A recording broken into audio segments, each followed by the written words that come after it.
Oh, hey. Did you sleep well? Tell me about it. I was thinking about you. If you've been getting better rest since our first talks. Communing better with the darkness. And I thought, what if I ruined it last time? Okay. If you say so. Again, I'm really sorry about trying to turn you into a shadow.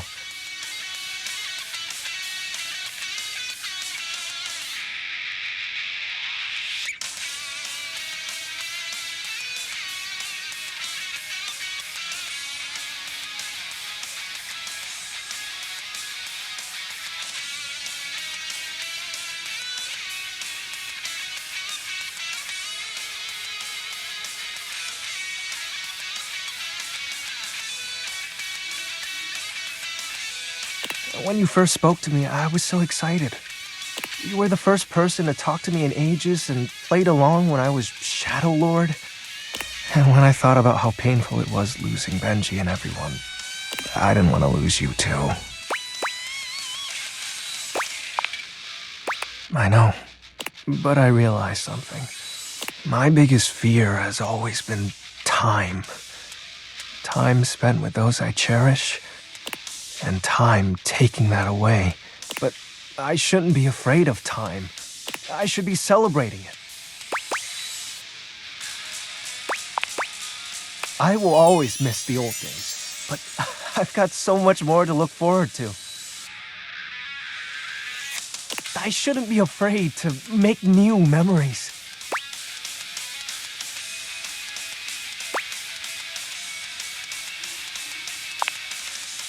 I'll have to learn what that is. Oh, I really am behind the times, huh? With all that, too, I hope you'll still stop by for a chat. Sweet. Well, thanks for everything. Hey, can I make another confession?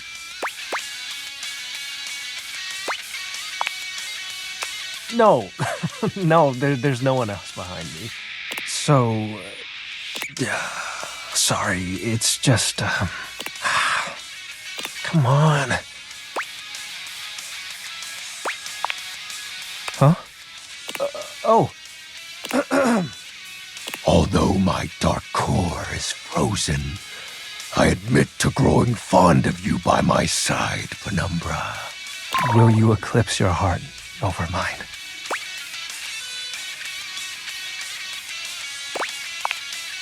Oh, sure. I did, though. You need not reciprocate right away.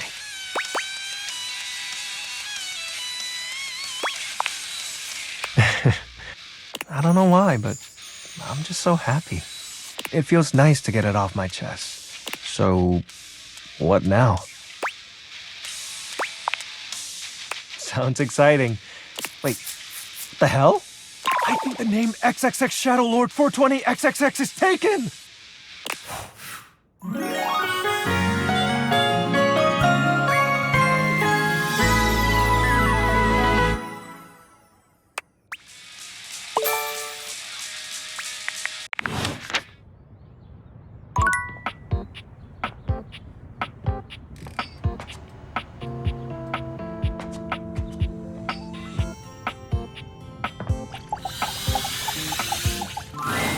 Oh, look.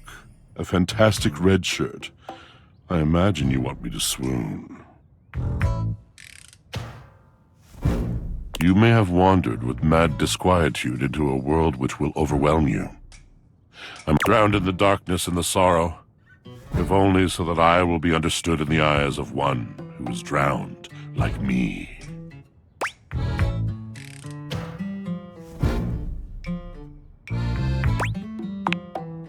I was. My God, I was. And the light and the darkness consumed us both. And time crept in this penitent crawl moment, to night, and I didn't notice. I had not enough breath in me to care for anything but this, for anyone but this, for anywhere but this now, my love.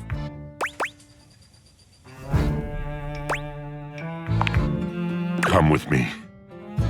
Come before me, with a look so piteous as if we had been loosed out of hell to revel in horrors. You know only a heap of broken images, a casual forgetting of even the shallow breath you're shackled to. You are a poor marionetted hanged man, dripping from his cobweb strings. Come with me. Come into the deep water. I will give you lustful abandon under a salted rage of stars.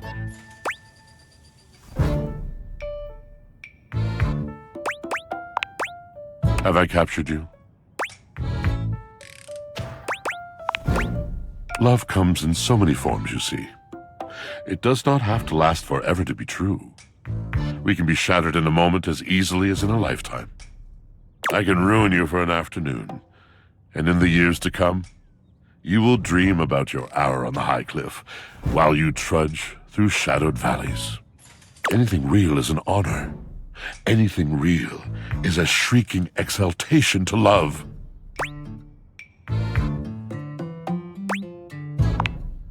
Now you must see, you must understand, that words are not just shapes on a page. Words are the conduit. Words are the channel. Through words, I can enlighten your mind. I can challenge your perception. I can touch your heart.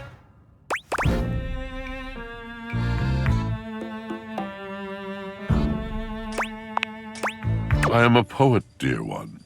I can touch anything I want.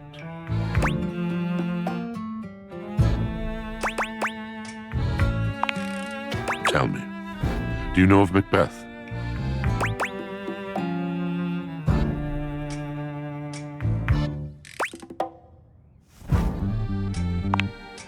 I mean nothing of the sort.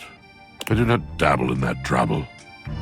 I speak of the tragedy of Macbeth by William Shakespeare, circa 1606. Ah, what do you think about it?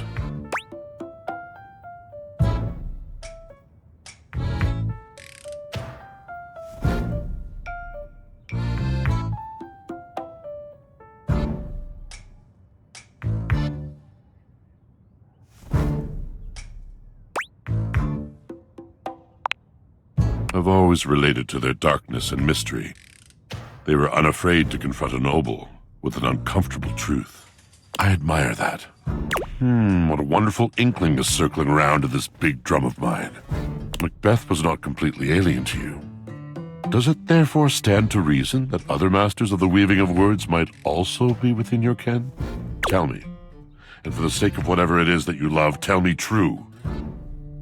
What other magicians of pen and ink stir your soul?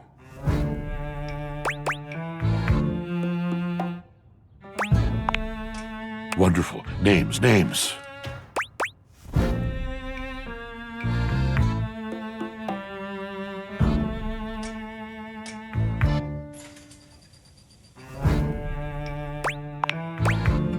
Poet of love, bard of bold and dizzying devotion, the original pure erotica.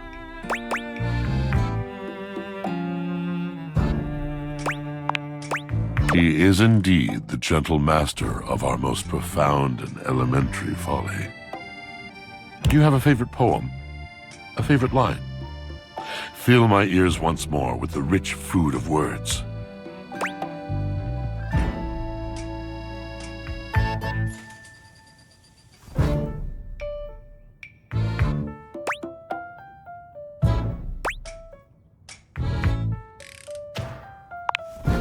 My goodness, isn't it funny? I hear this, I accept it, but in my mind, it is incomplete. Can you see that? Life is a collection of moments. Each moment is a balance, unique, and at the same time, There is no moment. Even the idea of a moment is something that men made up long ago to provide themselves the illusion of control, of logic and order. There is no moment. There is no order. As soon as you let go, you find there is nothing to hold on to in the first place. Until the next moment. I have held on. I have held on.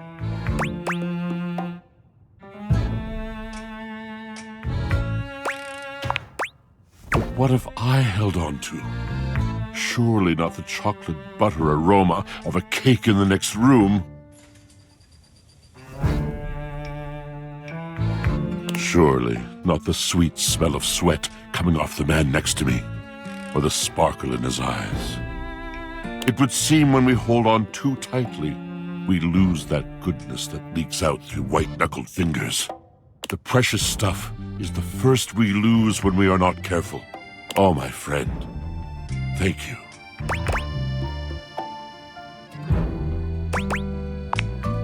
You have overwhelmed me. You have shown me the thing that I have been trying so desperately not to see. Damn you! And thank you for it. Washford looks deeply unhappy. He's hardly the cheeriest guy in the house as it is, but this is a new level. Ah, the old sensation. My affliction returns.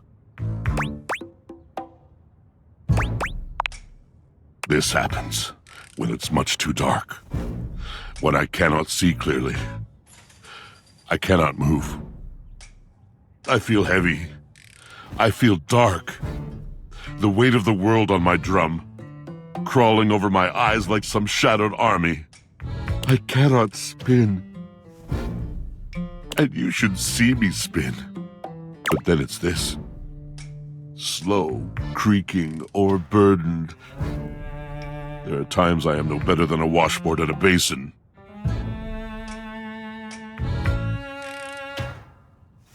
Go now. I'm no good for conversation anymore.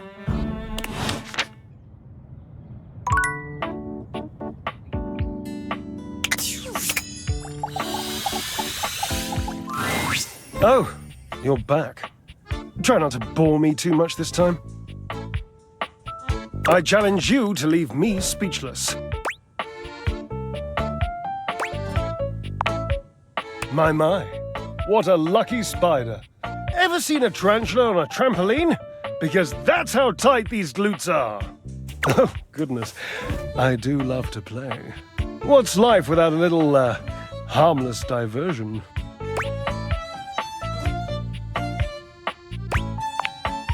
Oh, I'm fairly easy to amuse. Cards, conversation, a nice Chardonnay, all three. Well, those aren't my only pastimes. I do have other, more physical pursuits. Not exactly. Well, sometimes I would be the weight rather than the lifter. I knew it. You have an aversion to boys being on top of boys.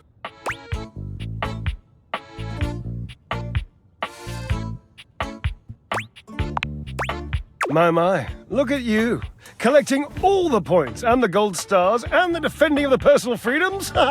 I love it! You know what else I love? Flowers. Big bouquets of them. Birds of paradise are my favorites. They're impossible to get here.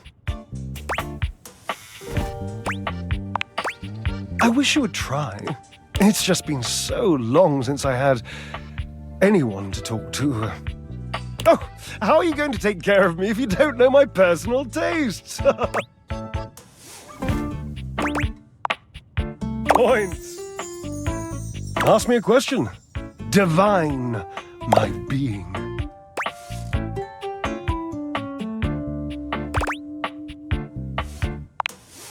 Bleu cheese. Didst thou say bleu cheese? It's burrata or death. Olives without accoutrements, though. I once ate a whole jar unassisted. Washford couldn't stand to kiss me for days. At least, not on the mouth. Ha! but it was tasty. I've never been sorry.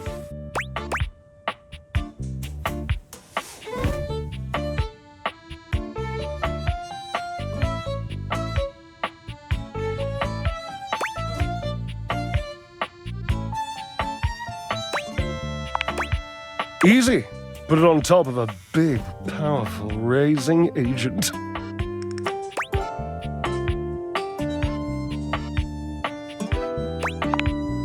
Yes, innocent. Like baking soda. Because clearly I am not a delightfully witty dryer with an ever-present sexual consciousness. I am a baker. And I was making a straightforward reference to baking. It's a joke, Cherub. That Washford and I used to make all the time when I could turn him away from his books and catch him on a episode of the awesome English oven show. The bakers would be so confused when they had to work without yeast, and Washford would turn to me and say, if they had a raising agent as powerful as he was, their cakes would rise proudly, regardless of the ingredients.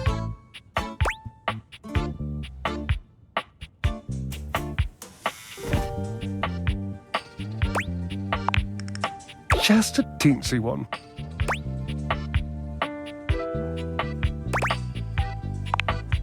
I have zero feeling for him.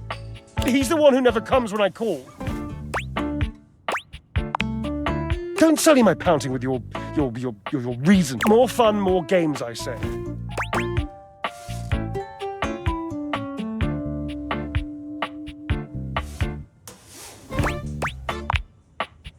He was my partner in love for a very brief 25-year period.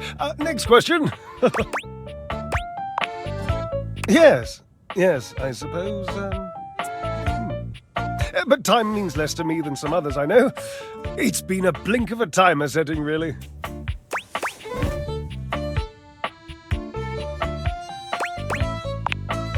I was better at it in the beginning, but it's been so long.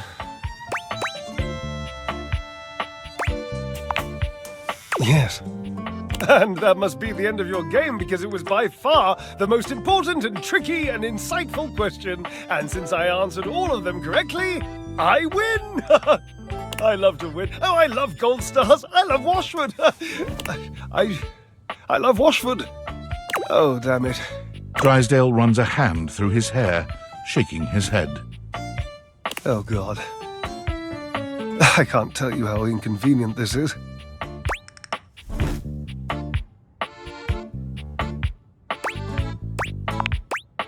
You don't understand. To have a love like I've had, so deep, so... Oh, it's infuriating. I'm trying to explain to you how I still love this character, this absurd amalgam of pathos and muscle, and I don't have the words. I sound like him with his searching and his verbosity, trying to describe how much I love and loathe his searching and his verbosity. Ugh, what a circus. And not the good kind. You must do something for me. You can see now, I trust, that I am incapable of solving this puzzle on my own. I'm too bound up in it, and I have loved being bound up before, Cherub, believe you me. With this dramatic pause, I am entangled, and you must help me.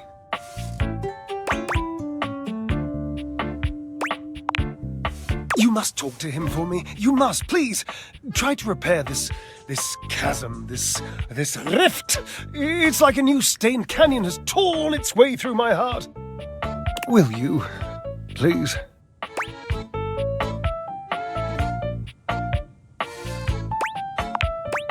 Understood. I've always considered promises to be rather passé anyway.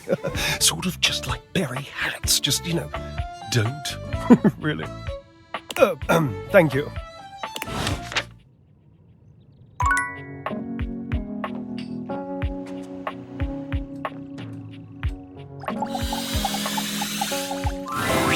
Welcome back!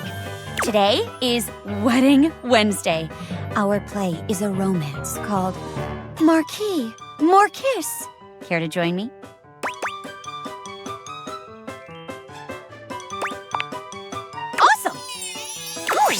Hello, dearie. My, what a pleasant surprise. We always make time to see the Wedding Wednesday performance, but to think the catalyst for our own love story would walk out on stage. Are you often typecast as a matchmaker, darling? Hey, you didn't tell me you were experienced. You've been holding out on me. Well, that just means my expectations are even higher than before. Let's get started. No pressure, but Celia and Florence look forward to this one every week. Let's do our best. Woo! Today's play is about a poor duchess, a bride-to-be, left at the altar, played by myself. What will happen to her? Will her true love show up to whisk her away? Or will she have to marry the nefarious Count Lionel instead? Boo! Boo! Count Lionel! Boo! Dear, hush.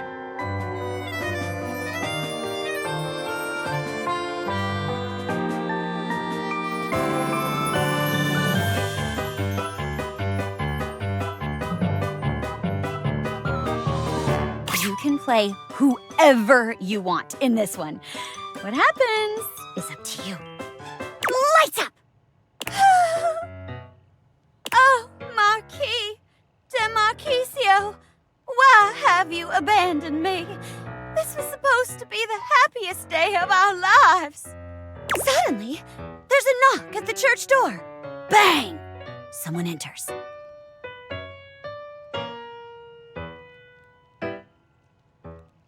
That's you.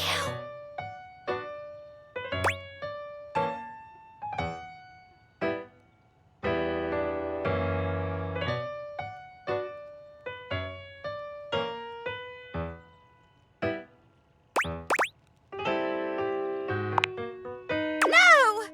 Not Count Lionel and his unholy ability to command lightning.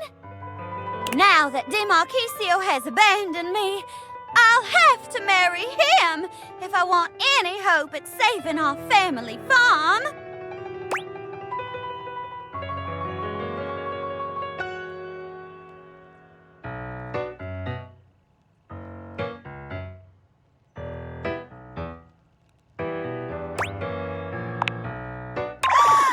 Gasp! You fiend! You know that I'm terrified of snakes. And I'm especially terrified at the prospect of mining them. You can't! You simply can't! I won't let you!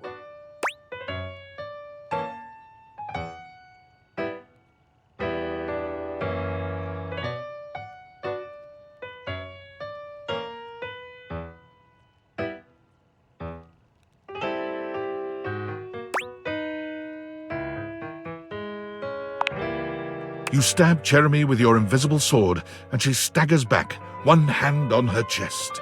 Goodness! Fight back, Cherubel! Fight back! Not today, Count! Chairemi pulls an invisible sword of her own, skewering you with it.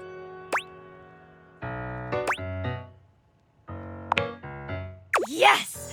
Yes! Your swordsmanship is no match for the power of love. I will find De Marquisio, and nothing in this world can stop me. Not you, not anything. Lights down. Woo! Amazing! Well, I'm impressed. That was quite the sword fight. Especially considering it was all improvised. Yeah, I'm sweating a bit. Me too. Florence, please, control yourself. Oh, sorry. Excellent work as always, Chairemi. We'll be sure to be back next week. Wonderful! See you then! Ooh, what an intense finale! You love to see a girl winning. Well, our performances haven't always been perfect, but it's not about perfect. It's about fun. As long as you promise to do your best, you are welcome to come back. Remember that every day is a different genre, so if today wasn't really your scene, there's always something else tomorrow.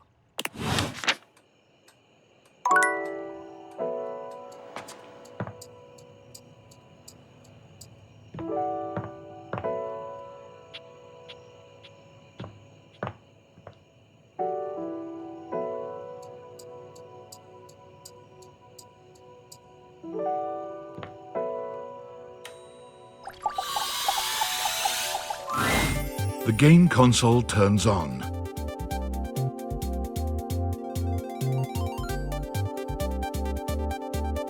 Team 17, Sassy Chat Games, Moon Surgeons, Resurgence. Here you are once again, back where you started, with your beautiful companion urging you to make a decision.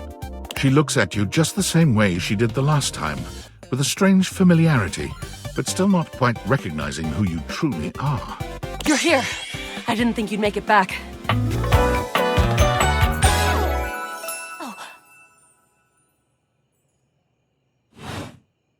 Which way do you want to go?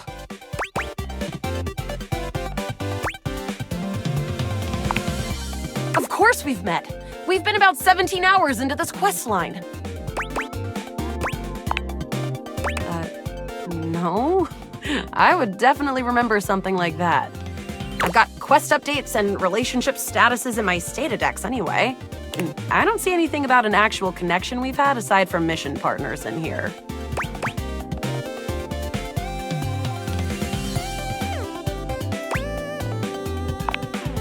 All right. I'm familiar with the trope, okay?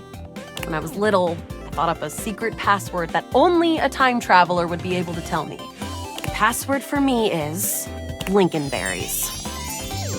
Just give that to me next time you see me, and I promise I'll believe whatever crap you hash at me. Now let's get back to blasting. Oh, you just equipped my Zauer rifle, which means that you're thinking of unloading a whole lot of Zaker charges on these scroufs out here. What are we gonna do?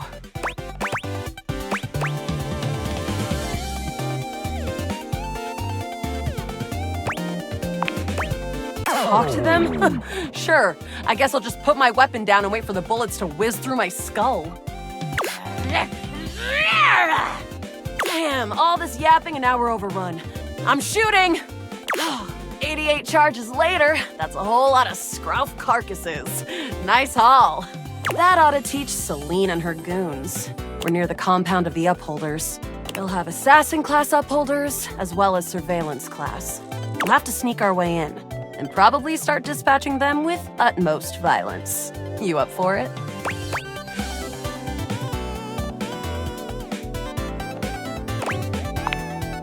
Yeah, sneaky stuff. I found an entrance on the dark side. Should be an easy way in if we just follow the marker on the map. To defeat the final boss.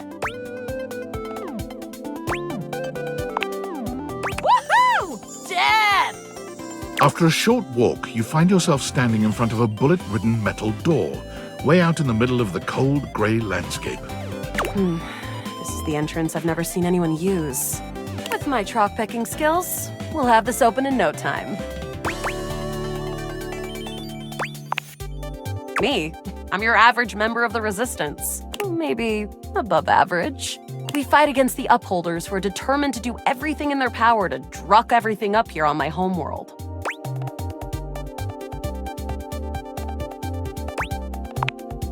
Positive about that. The surroundings might be gray, but what's going on here is black and white. Luna picks the lock, allowing you to peer inside. You can see hallways filled with shining electronic doors off into the distance. Here we go. Upholder Central inside. I'm seeing Grunt class Upholders, who shouldn't be too bad. There will be Surveillance class 2, which can sound the alarm.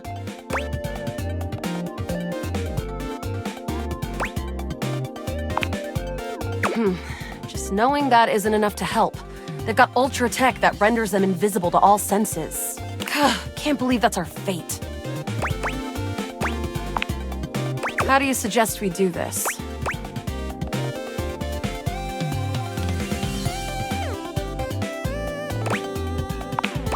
Dating? Why would you do that?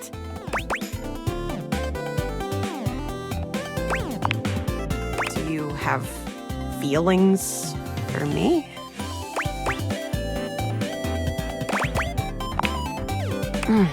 Interesting.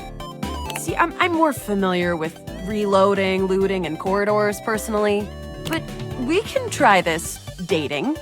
Luna strides boldly up to a nearby grunt. Hey, Grunt! Want a date? What?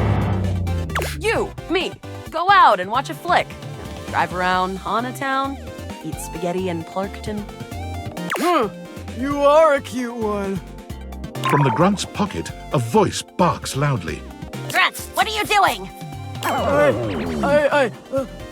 Get her! Ah, bits, we've got company. Except for the smitten grunt upholder, who to this day still holds a candle for Luna, the hallways are swarmed with guards. Cease! Cease! Cease! Plasma Drites! The battle rages through the halls as you and Luna drop guard after guard. There you are. Oh no. I can't see them. I can't move. You can't quite tell what's happening, but a vast laser peeks from around a corner and engulfs Luna's stiffened form. Bravely, you take Luna's frozen body and crash through the remainder of the hallway. Once she is removed from the power of the strange weapon, she hangs limply in your arms for a moment, enjoying the ride. Is this what dating gets you? Not too bad, I suppose. You run further through the maze-like compound and finally make it to an empty office. Craw. We lost a lot of gear there in the tryst of battle, but at least we still have enough health to get us through to the end. We're getting close. You want to press on, or should we take a crafting break? We have a chance to use what's left in our inventory to make something that will help us in the final battle. All right, we can craft something really special using this workbench. This thing can take anything we've got and transform it into anything we don't.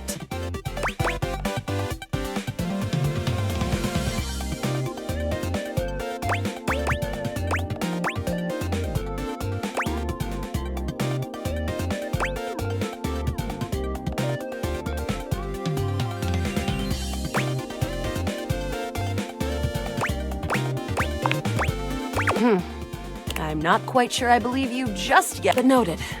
I'm prepared for anything. You and Luna make your way through the final threshold and stop right before the entrance. Oh no. There it is. The horror of it all. The way opens up into a large regolith cavern. Mining constructs mingle with moon rocks as the terminus of the station is reached. But perched high on the crane next to a large glowing blue crack in the regolith was a well-outfitted spacer who looked just like Luna. You came just in time for the festivities to begin. Celine Moonrise, prepare to die! Luna, you'll never take Crescentia's power.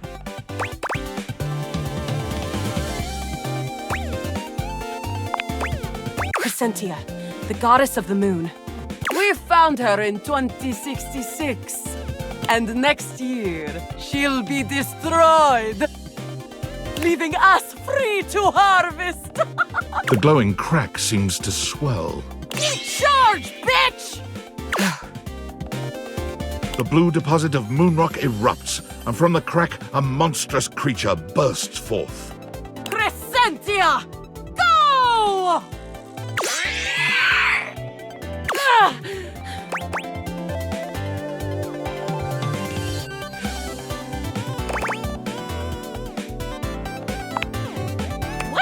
Love has like zero attack! I choose the old standby. An unceasing burst of Zyker charges! The battle is fierce, but ultimately Crescentia and Celine fall to the ground, presumably dead. Wow! Did that without even a single save. Great job, Guile. I couldn't have done it without you.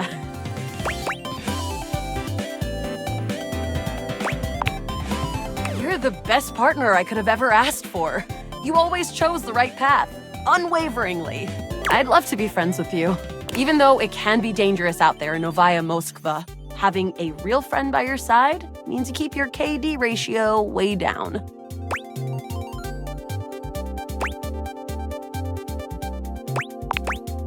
Oh, it'll stick all right, fantastic traveler.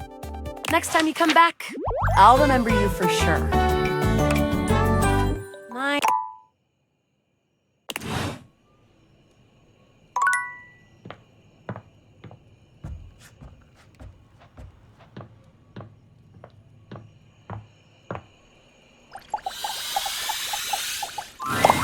You're here! Is that... That's my necklace, isn't it?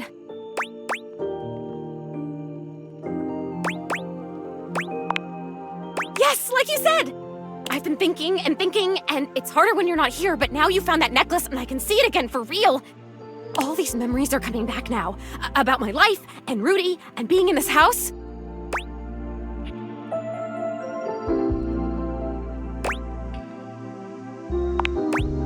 Thank you. You're the only person who can see me. Is it okay that I talk to you? I need to, but I'll stop if it's too much for you. I'm actually really sorry. I can just go. I mean, I'll go as soon as the disappearing thing happens. Like I said, I don't have control over that, but I can just wait in the corner until it happens if I'm bothering you.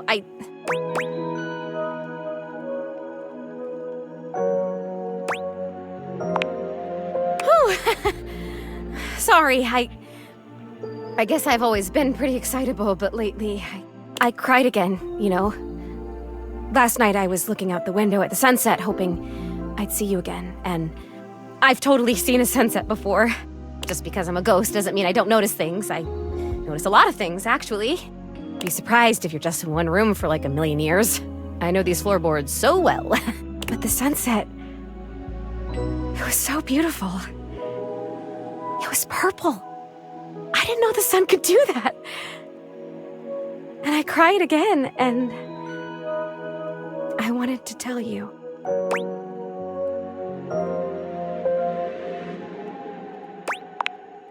Rudy.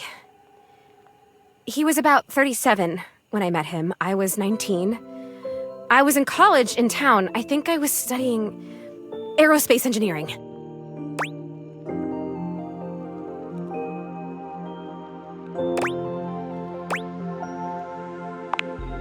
It's what you study if you want to be a pilot. I really wanted to be a pilot. I always loved to be on planes. And I loved the uniforms. I wanted a little set of gold wings for my jacket. Plus, there weren't a lot of female pilots back then, and I wanted to be a pioneer. If I'd been born in the 1800s, I would have gone out west in a heartbeat. I might have even been a gunfighter.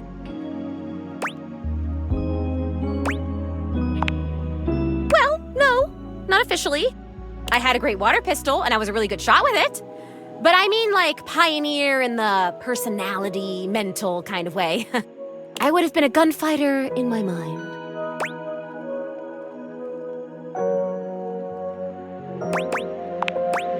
You really do tend to get me. I appreciate that. But Rudy, he was pretty good looking, actually. His hair was going gray, which I always thought was kind of hot. I had a crush on Charles Binberg when I was a kid because his pictures were all in black and white and he had blonde hair, so in the pictures, to me, it looked gray. And he was a pilot. I wanted to be a pilot. I had a crush on Charles Binberg, and I always wanted to be Amelia Earhart.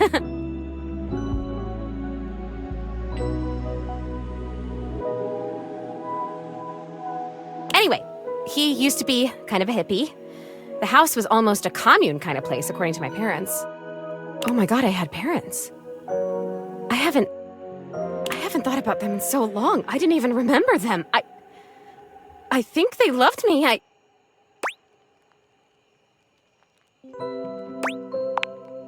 They're coming on fast. Okay, must stay focused. So yeah, by the time I met him, that had all ended and he was kind of a loner. I would wave to him whenever I saw him, but it took him like months to wave back to me. Even to wave. I think I'd turned 20 by the time we finally said hi to each other.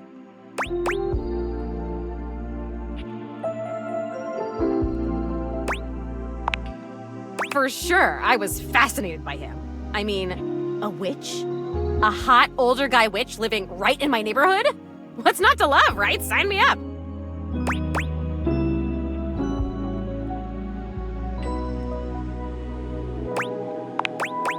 I made it a point to be walking by when I knew he'd be outside.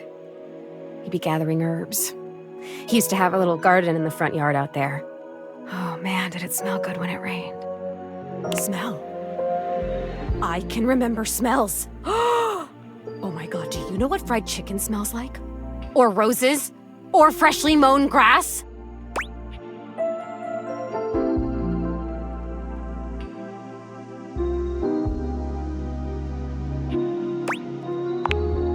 Do you even know how lucky you are? You get to smell stuff all the time! You get to choose what you smell whenever you want!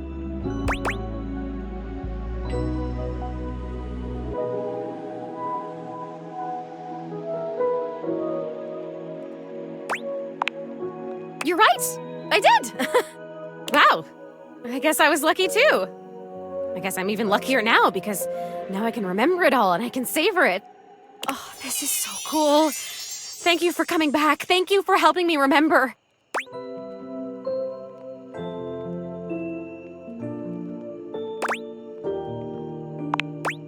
I started coming up to the house to do, I guess you'd call them seances? It would be just him and me up here trying to make contact with ghosts.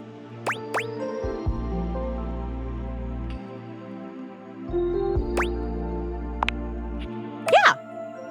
Why? Is that weird? Nothing ever happened. I don't think. Like nothing bad. At this point, I'm sure I'd remember that. He actually taught me a lot of stuff. I learned about mixing the herbs and about how to write a spell and how to speak an incantation and all about these occult symbols and what they mean. It's kind of a bummer that we drew everything in chalk or you'd still be able to see it.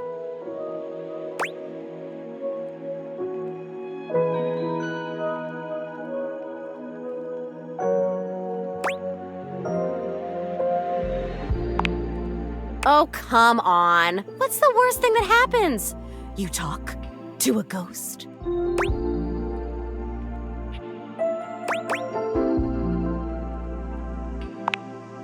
He would always say that it was important for the energy in a seance to be just right. There's something about my energy that he thought was really special, that I was gonna help him finally be able to talk to the other side. Apparently that's part of what he was looking for with all those parties he used to have. He was looking for the right combination of people and just never found it, but I was different.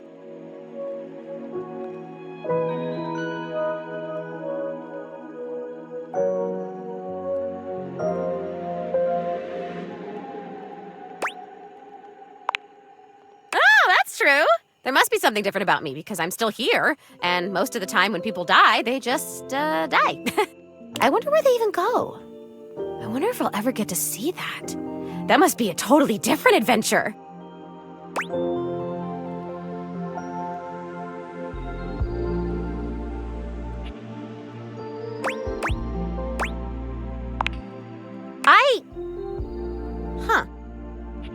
I don't remember how I died.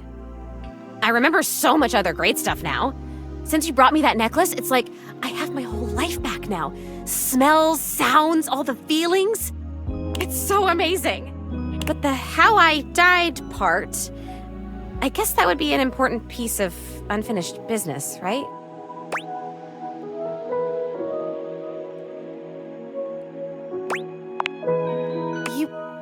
You're saying you think Rudy killed me?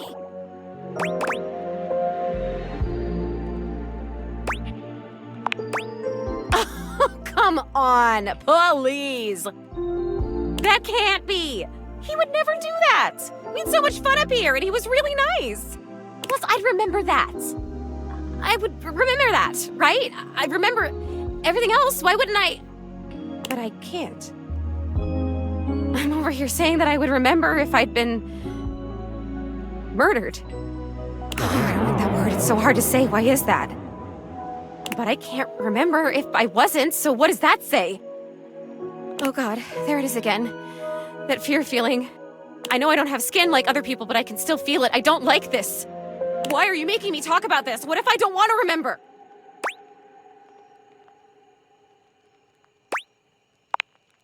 Once again, at the worst possible time, Zoey begins to fade. God damn it, this is disappearing. You know what? It's fine this time. I want to leave. I don't want to talk about this anymore. I'm out of here. Come back if you want, or don't. I don't know. Just... Okay, please come back. Just not right now, okay? Just... Right now, just leave me alone. Leave me alone!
you are returned.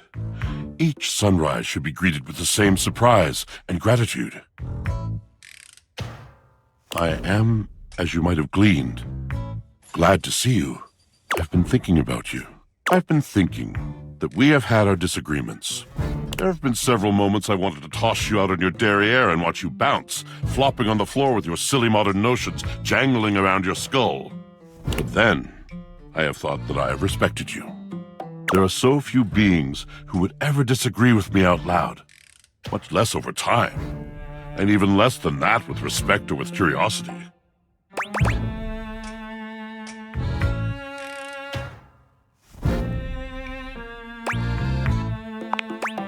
And so, I am thinking that I may at last have a friend. A true friend.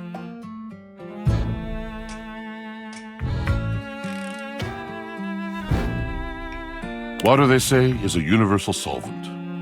Perhaps you are that thing that makes me who I am. You are the stubborn, life-affirming, challenging stain.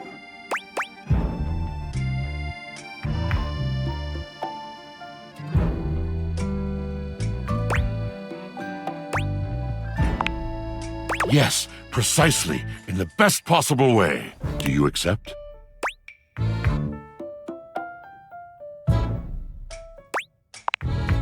Excellent! I am speechless. I don't have the faintest idea what to say now. Indeed. Yes. Ah. So, new friend, what is on your mind these days?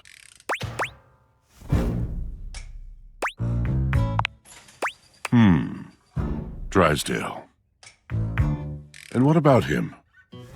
My other true, if lost, if irretrievable, friend.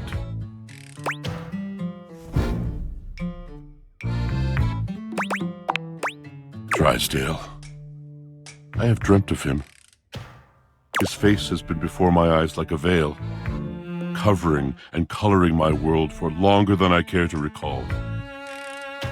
I do love him, but do you find that there comes a moment when love itself is not enough? His love was so outsized once that it could hold the mistakes and the pain, but it has deflated. And well, if he will apologize, if he will see what he did and how it hurt me, the love will be free. I will see him anew, and we together will leave that ugly country.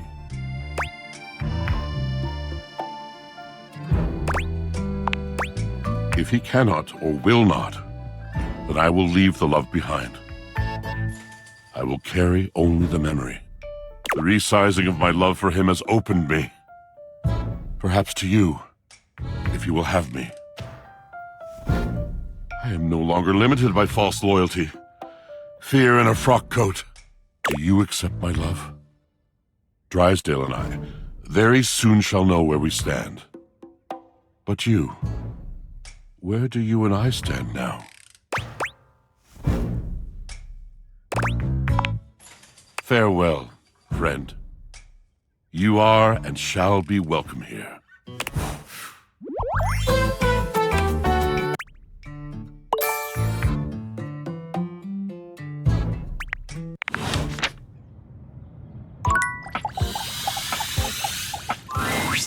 Yes? Oh, you caught me at a time when I was, sitting here like a lump. A big cubey lump.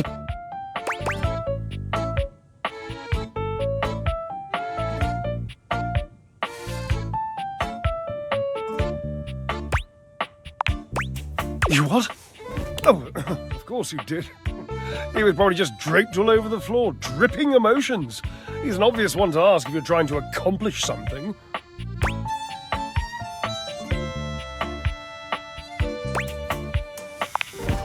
I know! It's exhausting! It was exhausting anyway. He hasn't exhausted me in years. Oh, I just don't think I can go into it. heavy emotion is such a burden to an effervescent spirit.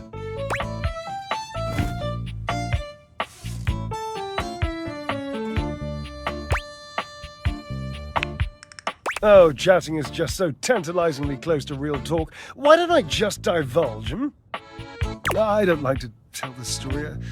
I don't know that I ever have, really. Washy called it the pale betrayal.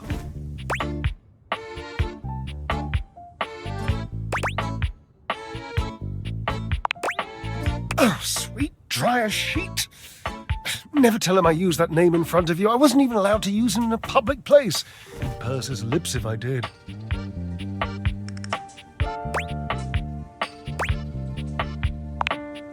It's unmistakable. But I did it anyway. I loved his lips.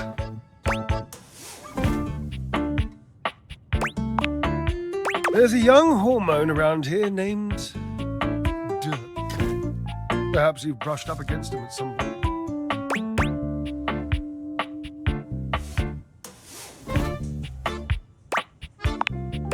He's hard to miss.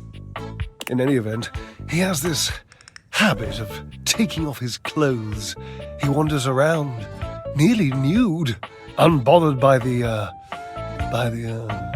temperature changes he engenders in others.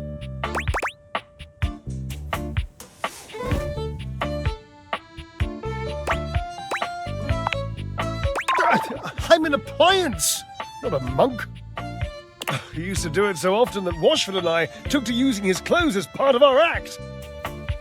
We would flip them and wring them and fold them whilst he was flipping and folding and wringing me. It was, my God, it was spectacular.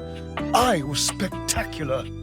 That, after years of doing this act with Washford, it began to grind on me. Washford can be very difficult, and one being can only take so much from another before the pressure has to be released. The heat has to go somewhere.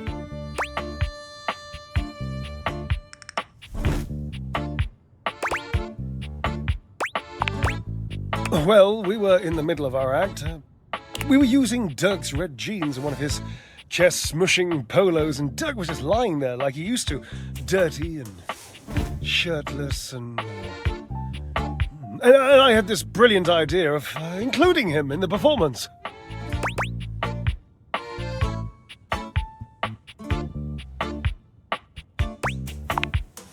No, I did not, all right? We were in the middle of our performance. You think nature asks an opinion in the middle of creation? Dirk didn't have to do anything. I just struck up conversation. It was this sexy, witty, improvisatory repartee. He just kept saying the nicest things to me about our act and my costume and how much he liked the musculature of my shoulders. So I kept him talking and I refused to give him his clothes back.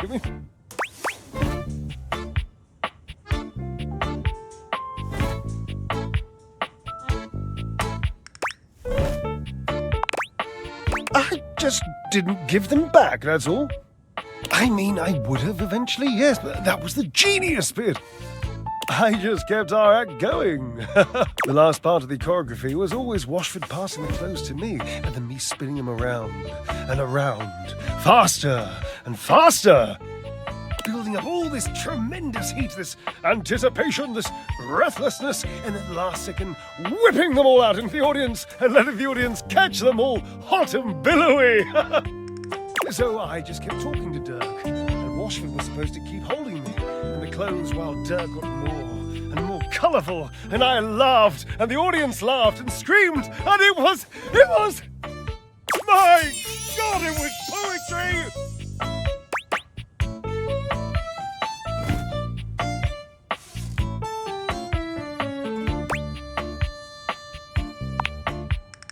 Yes, the clothes stayed a little wet. They mildewed the tiniest bit.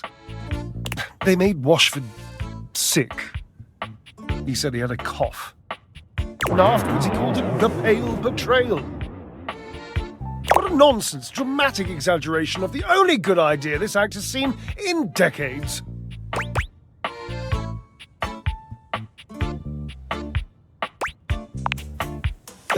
Mildew is white, you see? Sometimes grey.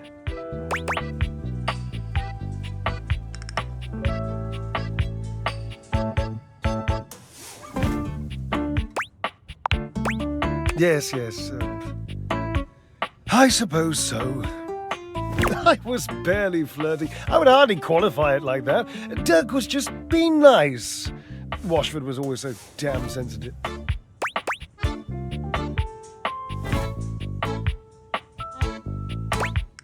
It wasn't really flirting. He was being complimentary, and I was playing along. If that's flirting, then I need practice.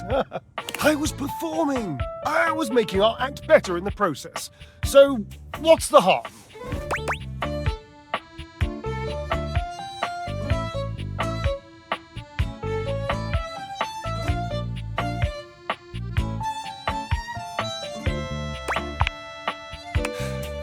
Yes. Yes, I loved him. I am. Dirk was just being so nice to me.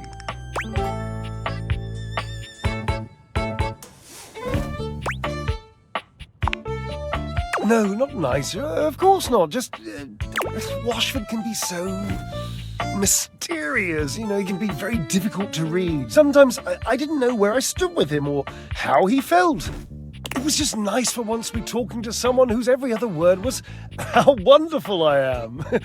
Dirk told me I had inspirational extension. And I do! You haven't seen it, but I'm basically one of those nesting ladders.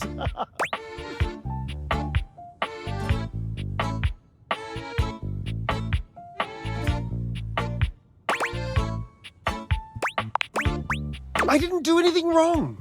I didn't mean to do anything wrong. I just needed to know that Washford loved me. I just needed him to say it, I suppose. That's all. Maybe. It's an interesting suggestion. I'm not saying I'm convinced. I'm still hurt, but also I'm over it, and I don't care. And I don't really miss my former friend.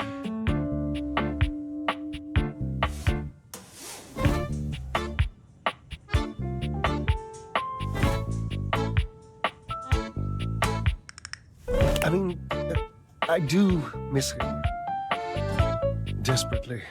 But I'm not that easy. I mean, I don't want to be. I would so much rather be suave. Genuinely suave. I've always wanted to be more mysterious than I am. You sound like Washford. How do you know he even wants to be with me again?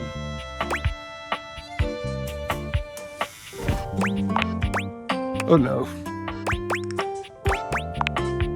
Nothing. I just haven't cried in years. Call his name for me, would you? Call for Washford. Call his name! Again. Your calls are met with silence. No Washford. And he does not arrive. It might be over, Cherub. I have some drying out to do. Please leave me.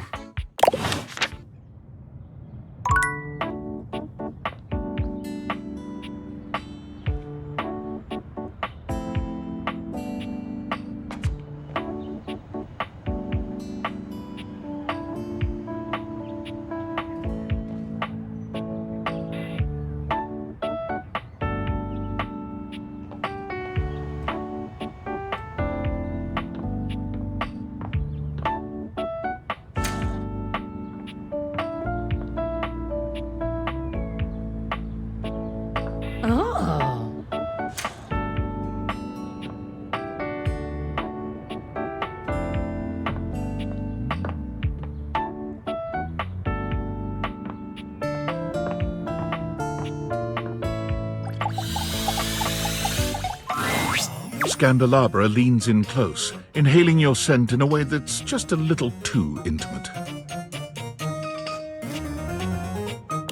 smell of spheres. Have you been talking with Gaia?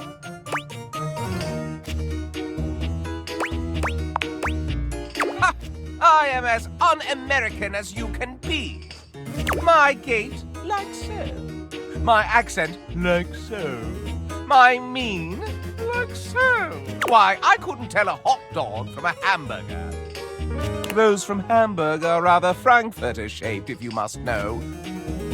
I would know, as I'm continental. End of parley.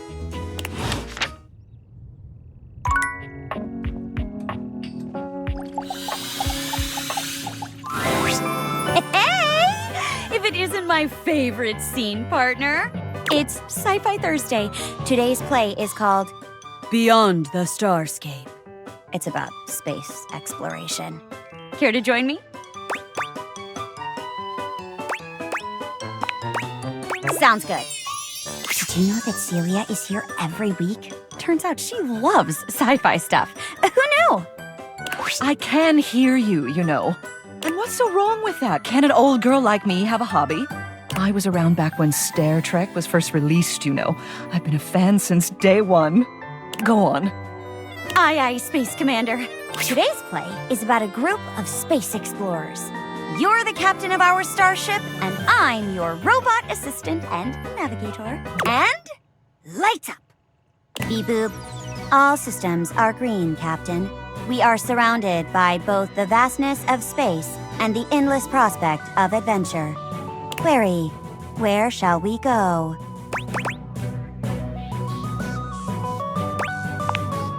Understood. Plotting a course for the nearby planet, Closetron 5. Bouncing up and down to imitate a spaceship entering warp speed. Oh, classic. We have arrived, Captain. Scanners detect a gathering of aliens outside. They are armed. What would you like to do?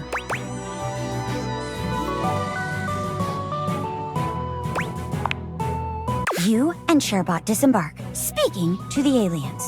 Unfortunately, they misinterpret your signs of peace and take you captive. Their leader speaks to you. Human invader. We are a stable race of four-legged creatures. But your robot companion, it is a swivel chair! This brings chaos, instability! You claim to be here in the name of peace and love, but surely you plan to destroy us! Just then, an explosion!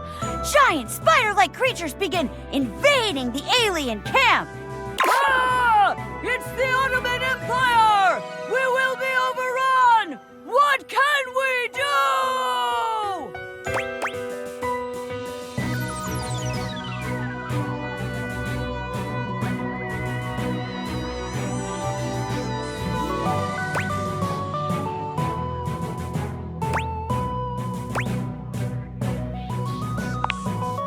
Hi-ya! We break through our bonds.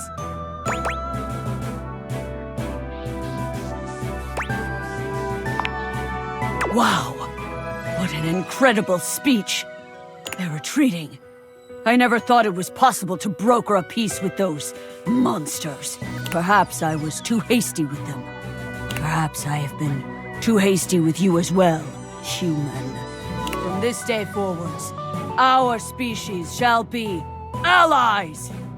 Hip hip! Lights down. Great work, Captain. That was a classic pulpy space adventure. Indeed. Though I could do without the screech at the end, thank you. That's called getting into character. It's called threatening to shatter my chandelierings. The rest of the play, however, was quite enjoyable. Good work, you two. I'll be sure to catch the follow-up next week.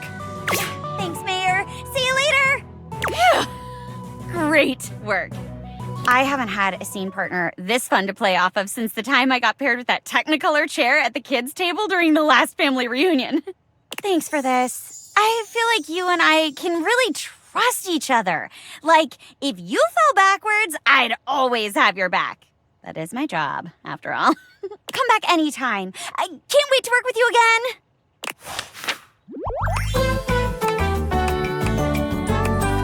Encore performance real soon, okay?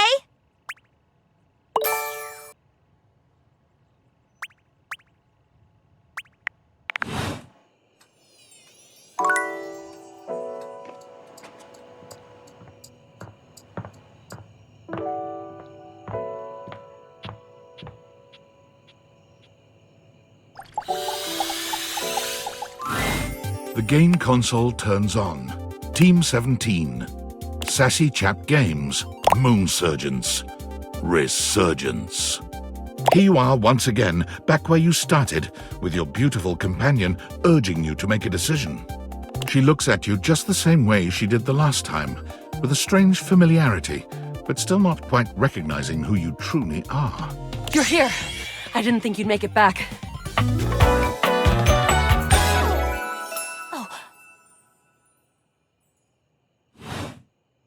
Which way do you want to go? Lincolnberries. Oh my dunes. We've got a timeline crisis here. Preparation came in handy. Come here. Let's find a place to hide from these scraps while you tell me what to do. Luna grabs at you, and you both wiggle through an open fence near some scattered power grid structures. Just tell me where to go. That was where I planned on... Luna is shocked to see something nearby flash. That's a Krisny box. Right by the Essner transformer? Left behind by Krisny and Associates. These things can contain all sorts of good gear. Luna opens the box to find a pair of futuristic goggles, which float and spin in the air in front of you both. These are Mark II Xeno goggles.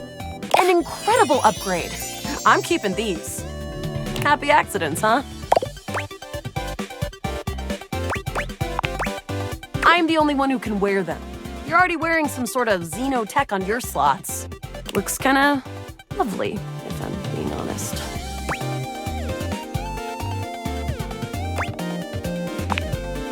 Huh. Might be into that. After the part where Celine goes full transcendental.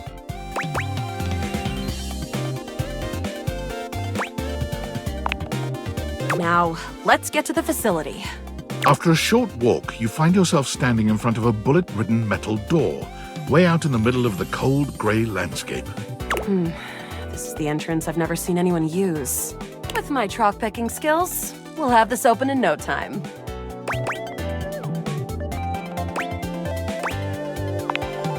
Luna picks the lock, allowing you to peer inside. You can see hallways filled with shining electronic doors off into the distance. Here we go. Upholder Central inside. I'm seeing Grunt class upholders, who shouldn't be too bad. There will be Surveillance class 2, which can sound the alarm.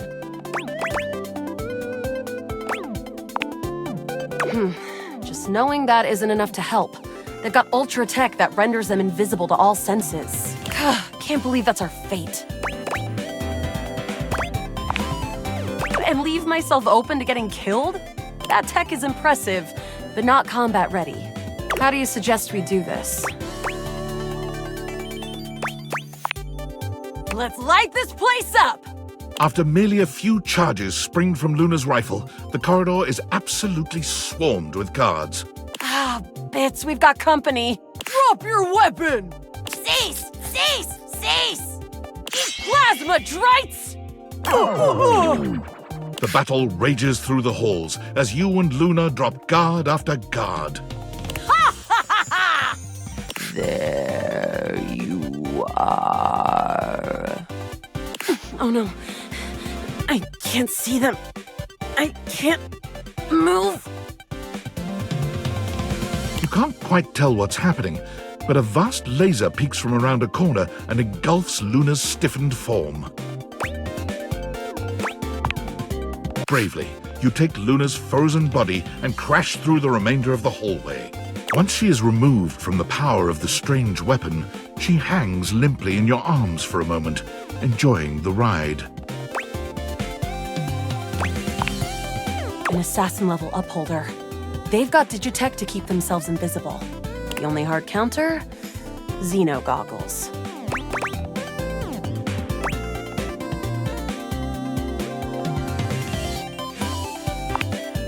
I was distracted, okay? Look, next time around, just tell me. Don't listen to the syrup-addled junkie who said no to wearing the goggles. We'll have to remember that for next time. Well, you will.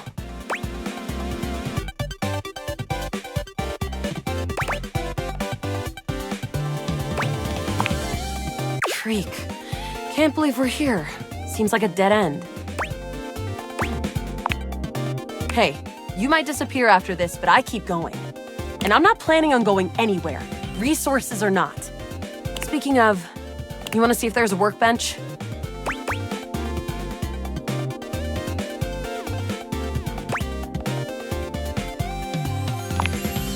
All right, we're getting close. You want to press on, or should we take a crafting break? We have a chance to use what's left in our inventory to make something that will help us in the final battle. All right, we can craft something really special using this workbench. This thing can take anything we've got and transform it into anything we don't. Not much. We got zonked by that last encounter pretty hard. 1 globule, 1 wood, and 1 scroff skin.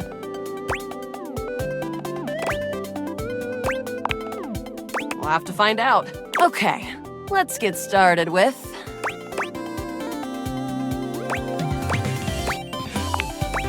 Got it. And then?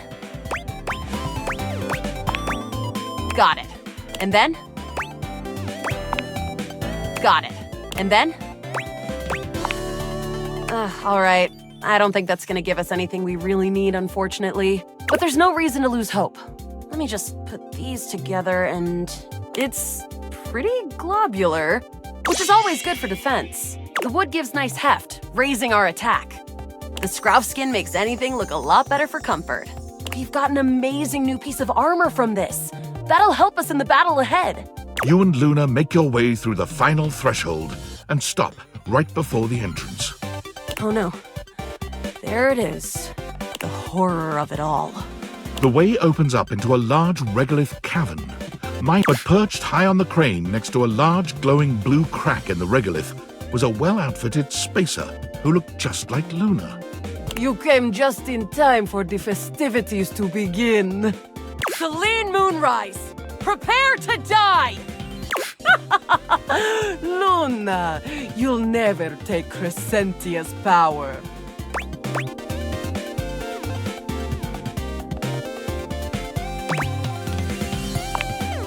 Who is that with you? Some low-level peon? I always send those to the Drock pits. Do you need to know any more? We kill her. The glowing crack seems to swell. Charge, bitch! The blue deposit of moonrock erupts, and from the crack, a monstrous creature bursts forth. Crescentia! Go!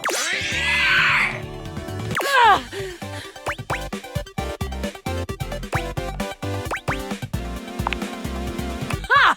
Easy! Thanks to your crafting, Luna is able to withstand the mighty force of Crescentia's power. The battle is fierce, but ultimately Crescentia and Celine fall to the ground, presumably dead. Wow! Did that without even a single save. Great job, Yael. I couldn't have done it without you.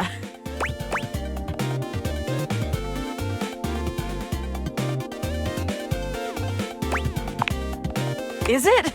I feel so pumped full of denihinidrine that I can't imagine we didn't alter the timeline at least a little. Luna's Xeno goggles catch a small screen dropped from Celine's grasp. Wait, Celine left something behind. Luna picks it up and turns on the display. It's the recipe for a harmonic stratospire. The Resistance has been working on this tech for a generation. It's a way to take fractured timelines and concentrate the difference. That beam can erase a crack in the continuum for good. And I think something about your timeline tripping abilities and Celine's rise to power have something to do with each other. But she's already died in this timeline. you'll have to come back with the knowledge of the recipe. It's 4 globules, 1 wood, and 2 scruff skins. Remember it. Remember me. Luna is already beginning to fade away.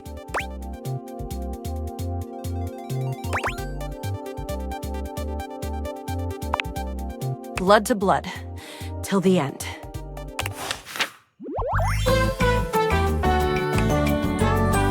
My...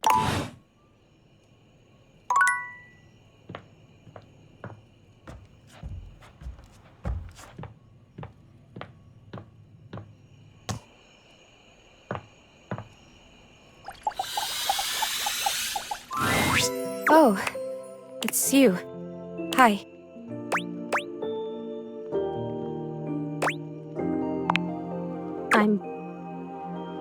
I'm afraid. I've been so curious about everything. I wanted to know. I wanted to feel it all the time, all at once. I was so grateful to you when you found my necklace.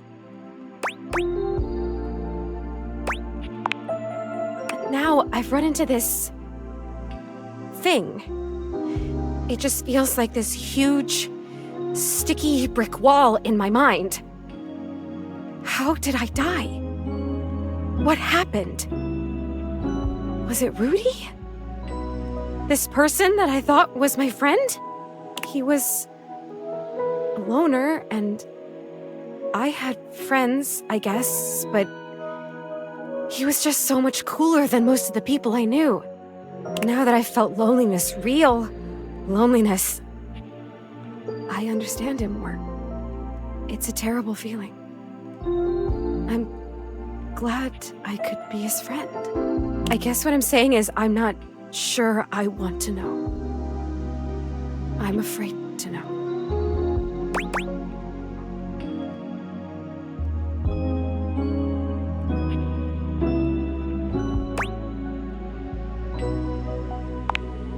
I think I know now.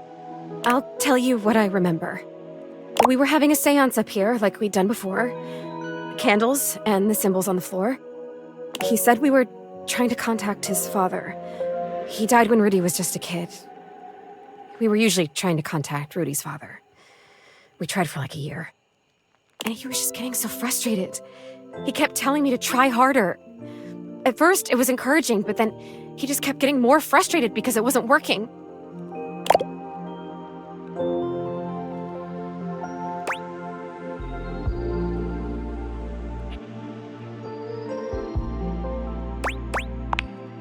Right?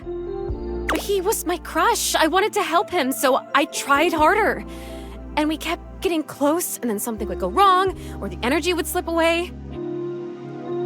Finally, I got fed up too because I didn't know what else to do. So I stood up and started to shake out my legs, like just to get some blood flow back from sitting in this dumb circle. Is it even a circle if there's only 2 people and a bunch of candles? I mean, come on. And he freaked out. Don't break the circle. Don't stand up. Get back here. Don't break it. But I have to move. I can't just sit here anymore. This isn't working. He was screaming and I was screaming, and I went for the door to leave, and I heard him jump off the floor behind me as I was trying to wrench the door open, and then...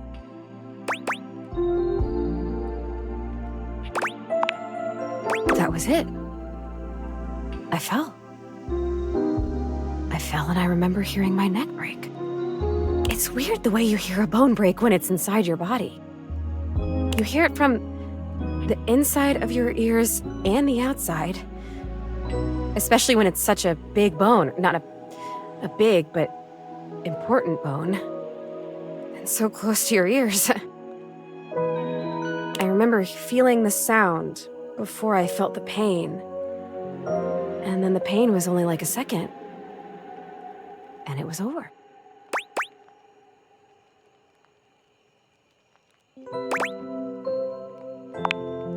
I don't know. I don't remember that. I didn't see it, I guess. I just remember that felt sound, and then I was here. Like this. Rudy just stood there for a while. I remember that he actually knelt down next to me and brushed my hair back from my face. Then he blew out all the candles, and went downstairs.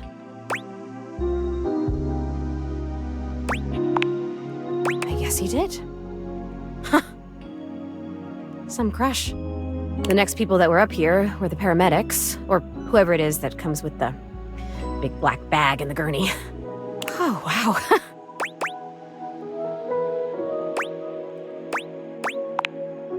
Rudy was up here with them, with the cops. They were doing some paperwork stuff, not looking at me, and they hadn't zipped the bag up yet. Rudy took my necklace off. He just pulled it right off my neck and put it in the pocket of that crazy vest.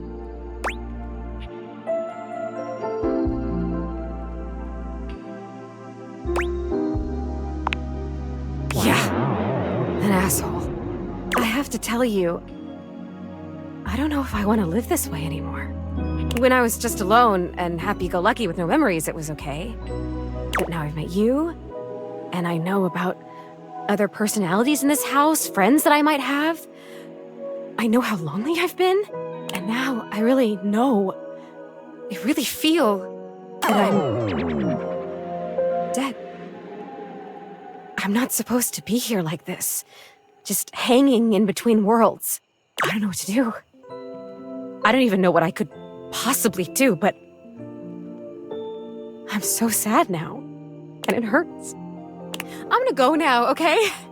It's weird when you're lonely to just want to be alone, but there you go. Oh, yeah, I can. I noticed that a little while ago. When I got my feelings back, I realized all I had to do was really feel the want to go or feel the want to stay, and I could make it happen.